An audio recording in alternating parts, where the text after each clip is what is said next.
To make the body of the bee, I have this fondant here. It's my favorite fondant now, my new favorite. And it is this brand called Fonderific. Lorelei Carvey told me about it. And it smells really good and it tastes a lot better than other brands I've used. And this came in yellow, so I didn't color it myself. It actually came in this color. And I have this Wilton container I really like because I can put my cornstarch in here. And to take it off, you just unscrew it, and the cornstarch's in here in this little bag. And then you just dust a silicone mat with it. And then I have a large fondant roller I'm going to dust with it. I'm going to roll out fondant.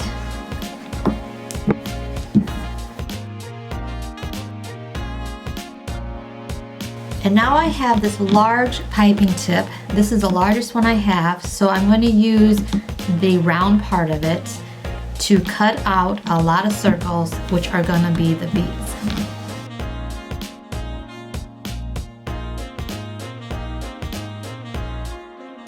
So in the next part, you just take your round circles and you make them into little ovals, which you don't want them circles or balls because bees are not balls.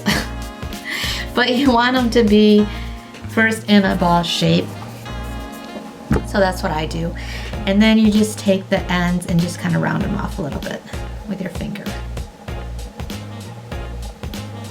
And that's all there is to the body. The next part, of course, is to do the head on the bumblebees. And to do the head, I'll be using black fondant, rolling that out. It's a Wilton 12 round piping tip. I'm going to use this end of it though. And then you take it and you make it a round ball.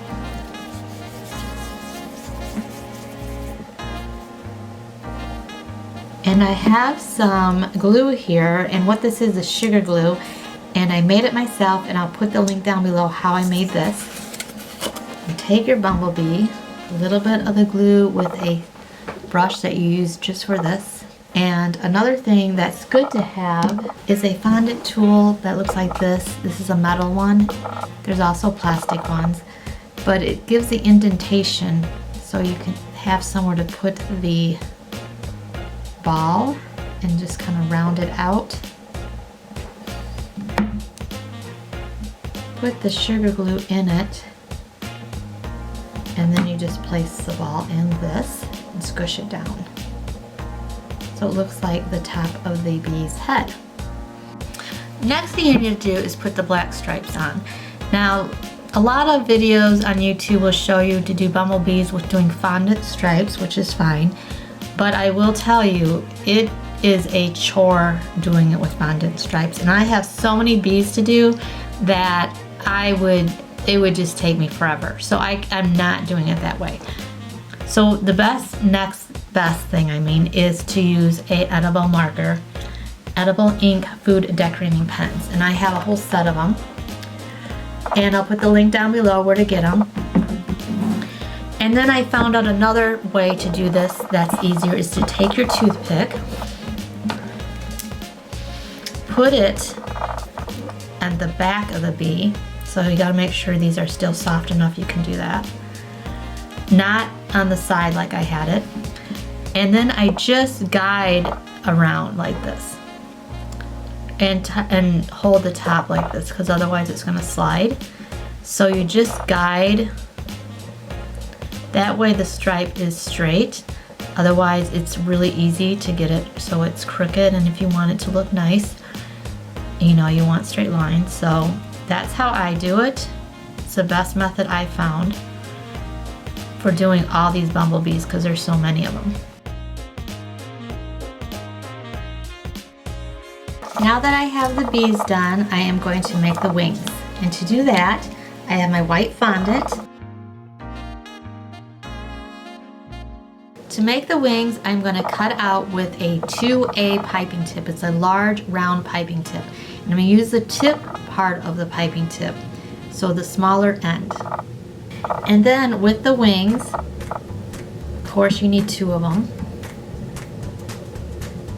And then to glue the wings on, I just have my glue again, my sugar glue, and I'm going to put a little bit on each side. And I'm going to take the wing and I'm going to press into it. And then the other wing. So they look like that. And then another tip I have that I just learned, that if you don't want to use a brush to stick the wings on, you can just put it in a cap and just do the sides this way instead of having to use a brush. And it makes it a little faster doing it like this. And there that is. So now I'm going to put these cute little bees in the oven overnight with the oven light on. Here they are, and tomorrow they will be ready, and on Friday I'm going to make a bee cake using honeycomb and little bees, and I can't wait to show you guys that cake and how to do it. Thanks for watching.